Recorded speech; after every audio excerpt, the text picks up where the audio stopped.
Recently, I was on the Turnaround Show and I went and visited a business owner that's doing about $150,000 in annual revenue, but was more interested in doing TikTok and YouTube videos than actually growing his lawn care business. So I'm gonna play a clip from that Turnaround Show. The full video is down in the description, but it's just a short clip of the Turnaround Show. And then I wanna expound on the parable of the talents and what it means for you and your business and why focusing on what's been given to you and then compounding that will usually yield better results than focusing on new, shiny things. Who cares? You have this and let's focus on that. Because you know what to do. That's true. Execution is what makes you money. Ideas, we're the dime a dozen. You're not wrong. So the ideas that you get from that is fun and exciting. And you're an ideas guy. I get it. You're inspirational. You're motivational. You want to get out there. You want to be a natural leader. I get it. But if you can lock in on the thing that's working and not get distracted, and to use the words of Alex, do more and better instead of new, that's what will get you to this size of business where you can go do other things comfortably with a wife and kids. That's true. Because you're not going to be able to afford a wife and kids as it currently stands. that is very true. Speaking from experience, it costs a little bit more. You're not wrong. You're not wrong. Right? Oh, man, it's beautiful. I love it. I love it. I love it because... This is the thing, Eric. You have won the game of life because you're already content. I am, man. I am, because like I told you, man, you just gotta... I told you, bro, there has been moments where I didn't think I was gonna make it out. You know what I mean? There's been tears shed where I'm like, what's going on? But then God, you know, when God gave me this, that's where he clicked in my head where I'm like, man, like God really does give you lessons. And these lessons, even though they're bad moments, you learn from them. And from those moments, you learn to be happy. Yeah. You know, and that's where I am right now. Like, you're not wrong. Like I agree, and here's the thing. God has given you this. I agree. But the same way that he expected return in the parable of the talents, he gave one talent, one 3 talents, one 5 talents. He's giving you talents. He expects a return on that. And right now, we are spinning our wheels, getting distracted instead of just locking in on the talents he's given us, this business, and getting them and maximizing the return from this. Like, you know the parable of the talents, right? In the Bible? Where the master was like, okay, you get 1 talent, you get 3 talents, you get 5 talents. I'm gonna be gone for a couple of years. When I come back, I want you to take care of those things while I'm away. He comes back 2 years later. The guy with 5 talents now has 10 talents. He's like, very good. The guy with 3 talents, he now has 6 talents. They went and did something. They started a business. They did something with the talent that was given to them from the master. And then their guy with the 1 talent went out and buried it in the backyard because he was afraid that, like, well, this master might come back and he'll rebuke me if I lose it, if I go try to, like, start a business or do something with it. And then he came back and brought the guy, he's like, here's my one talent. He's like, well, what did you do with it? Like, I gave it to you. Why don't I get return? Why did it become 2 talents? And so he's given you a lot. I agree with that. And it's one thing to be thankful that the master gave you a talent. It's another thing to just go bury it and then go get distracted with other stuff. Man, I love that. That was a good way to break it down, man. And so, like, if you believe that God has given you a talent, which I believe that, he has given you all of this, which is so much more above than what your family has gotten, what you've had in the past. Now he's looking at you and saying, I expect you to focus on this and bring a return back on this, which comes in the form of being able to have a family, being able to have kids, raise them the way they should be able to give back to your community and to your church and to your family that you love. That's a return on the talents he's given you and the things that he's given you. And you're a steward of this. Not being on TikTok, not being a soccer star, you're a steward of this business. Now, regardless of whether or not you're religious and you know what that parable is from the Bible, I want to talk about the talents that we've all been given, because all of us have something. And you're like, no, I haven't been given a lot of talents. I'm young, or I don't have a lot of money, or I don't have a lot of connections, or my family wasn't entrepreneurs. I don't have a lot of experience in the industry. We still all have time. And ultimately, when it comes to the time that we have here on earth, we have 3 things we have to be good stewards of. And in the Bible, it talks about these 3 servants as stewards of the master's talents, or the resources that were given to them. And ultimately, we all have 3 resources. We have time, we have money, and we have relationships. And most of the time when I see people give excuses as to why they're not succeeding, they give excuse as to not having one of those 3 things. So they say, I don't have money, and you need money to make money.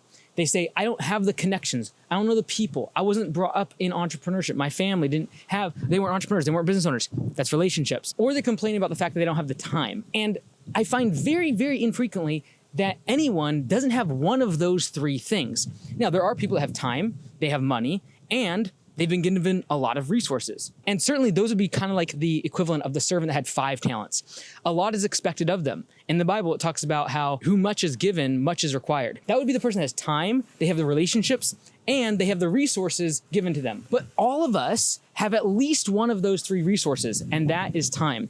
And so if you're young, if you're 16, 17, 18 years old, you don't have a family, you don't have dependents, you can go knock on doors and put out door hangers and hold a sign next to the road about your services if you're trying to grow your business. We can all find something to complain about if we don't have one of those 3 things: time, resources, or relationships. But ultimately, all of us have at least one of them, and the goal is to double down and focus on getting the most return for what we do have. The master wasn't looking for a 10x.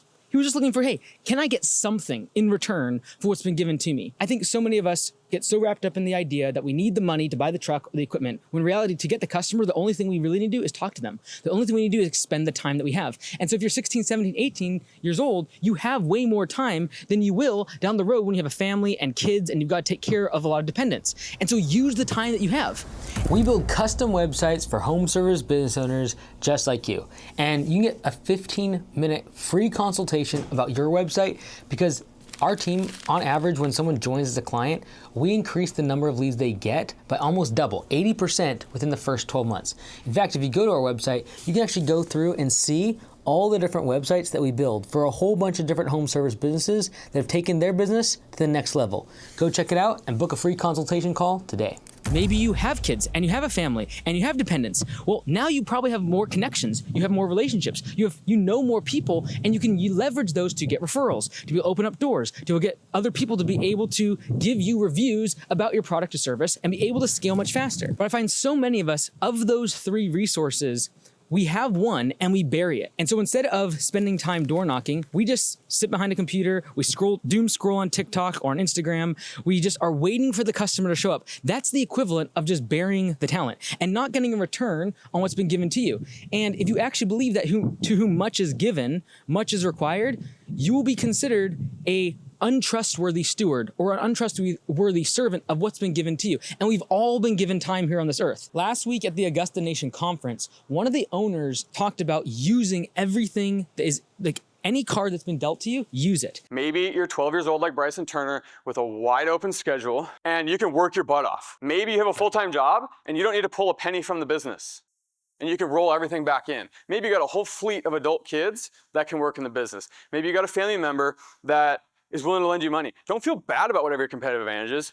Leverage it, use it. And don't be ashamed of the talents that you do have. For him, he actually has a 9-to-5 job at the Pentagon in the cybersecurity unit. And he still works full-time in his 9-to-5 while having a business that is over $300,000 in annual revenue. And he uses that to his advantage because he doesn't need to take money out of the business because he has a 9-to-5. For the same person that would complain and say, hey, I got a 9-to-5, I can't grow the business. He looks at that talent, as that leverage, as the ability to be able to use that thing that's been given to him as the fact that he can now scale the business and not need to take a paycheck. And many times I find the thing that people look as a disability or as a handicap as to why they can't grow the business is actually the exact thing that with the right perspective, they could use it to be able to scale and have a unique advantage. The entire reason that I'm up here is because I have a huge handicap, and that is my full-time job. 40 hours a week, I go to the Pentagon. I work cybersecurity stuff.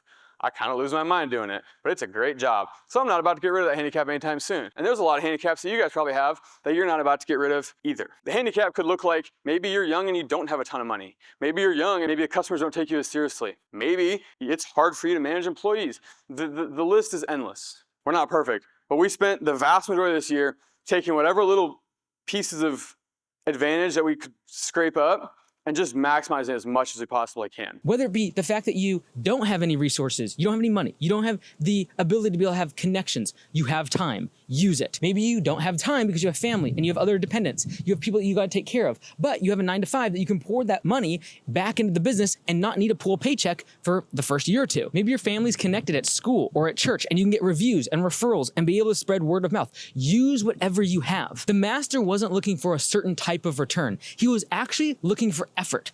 He was looking for the steward and the servant that would simply take what was given to them and seek out return on investment. And if you believe believe that you've been given time here on this earth, if you've been given some level of resources and some level of relationships, you are a steward of them. So I encourage you as we head into the spring rush, instead of looking for all the reasons why you won't win and the economy and the labor market and things are stacked against you and everyone's chucking a truck around you and prices are low and you can't get a website because you don't have enough money, you don't have the money for advertising, you have all these excuses. Instead of looking to those things, look for the one talent, the one thing that you do have, and just mine it for all it's worth. Go out and find a return on it. If it's time, go out door knocking. Do door hangers. If you have relationships, look for reviews, referrals, and word of mouth. If you have money, go figure out how to do ads and be able to do Facebook ads and Google ads and find an agency. Use whatever you have in your hand, because to whom much is given, much is required.